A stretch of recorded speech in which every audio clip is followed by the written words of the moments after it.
เราจะมาเตรียมดินแบบปราณีตกันใครๆก็อยากกินข้าวที่มีคุณภาพบ้านผมเป็นนาดินหล่มทำนากันปีละ 2-3 ครั้งก็ต้องมีวิธีเตรียมดินที่เหมาะสมเพื่อให้ข้าวออกมาที่มีคุณภาพเขาเรียกว่าเตรียมดินแบบปราณีตขั้นแรกก็ต้องวิทน้ำเข้านาเพื่อหมักนาให้ดินนิ่มแล้วก็มาไถหยาบย่ำนาลูบเทือกทักล่องแล้วก็หว่านสบายก็ให้พี่ช้างช่วยนี่ไงโกยนดาตามตราช่าง NC Plus X Special เสรีกองได้ตุ่มห้มทมเนต่อสู่ขนมวิลผูกองได้ตุ่มห้มพิเศษ880มิลลิเมตรនិង980มิลลิเมตรកាំកង់មានមុំ45ដឺក្រេចំនួន16សន្លឹករឹងមាំដោយសម្បកប្រអប់លេខផលិតពីដៃស្មិតពិសេសធានាគុណភាពមួយអាយុកាលប្រើការធន់ដោយប្រព័ន្ធស្ពឺចាប់បត់14ធ្មេញនិងជួយបន្ថែមអាយុកាលប្រើការដោយប្រព័ន្ធបញ្ចូលលេខដែលរឹងមាំរហ័សរហួនដោយប្រព័ន្ធបើកបរ4លេខផ្ដាច់លេខដោយប្រើអំព្រីយ៉ាធ្វើការសេរីដឺក្រេចាប់បត់ឲ្យនៅត្រឹមតែ2ដឺក្រេធ្វើការចាប់បត់ដោយប្រើកម្លាំងតិចបំផុតបើព្រមហើយតោះទៅទស្សនាការធ្វើការងារជាក់ស្ដែងពីការត្រៀមដីបែបល្អៗជាមួយគោយន្តដើរតាមត្រាឆាងស៊េរី NC Plus X Special ទាំងអស់គ្នា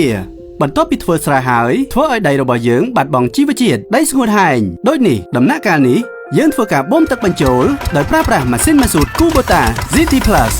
เราสูบน้ำเข้านาเพื่อให้ดินมันนิ่มไถพรวนง่ายแล้วทิ้งไว้ประมาณ 5-7 วันให้ตอสร้างมันเปื่อยเป็นปุ๋ยให้แก่ดินเรา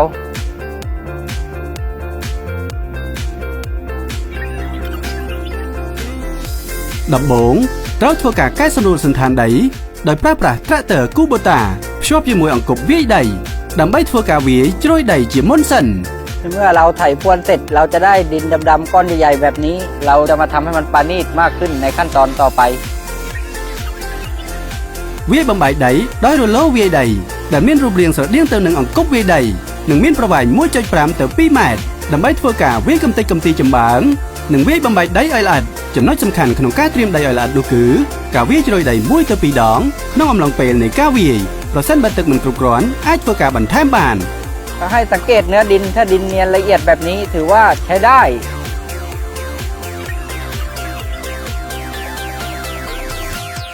ប្រើប្រាស់បន្ទះក្តារដែលមានប្រវែង4ម៉ែត្រដើម្បីធ្វើការពង្រាបដីឲ្យស្មើល្អ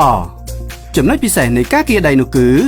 យើងនឹងទទួលបានផ្ទៃដីស្រែដែលមានភាពស្មើល្អទូទាំងស្រែដែលធ្វើដើមស្រូវទទួលបានទឹកគ្រប់គ្រាន់និងលូតលាស់បានល្អស្មើគ្នា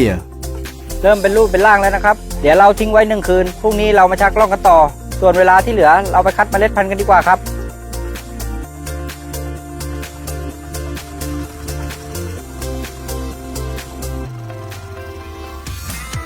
เราคัดด้วยการแช่น้ำเกลือผสมกับน้ำเกลือแกงให้เค็มพอดีแล้วหยิบเมล็ดพันธุ์ที่ปูออกมันคือเมล็ดพันธุ์ที่ไม่สมบูรณ์ไม่งอกขั้นตอนนี้จะแช่ทิ้งไว้1 วันเสร็จแล้วบ่มอีก1 วันให้แตกตุ่มตาก่อนนำไปหว่านในวันพรุ่งนี้ครับ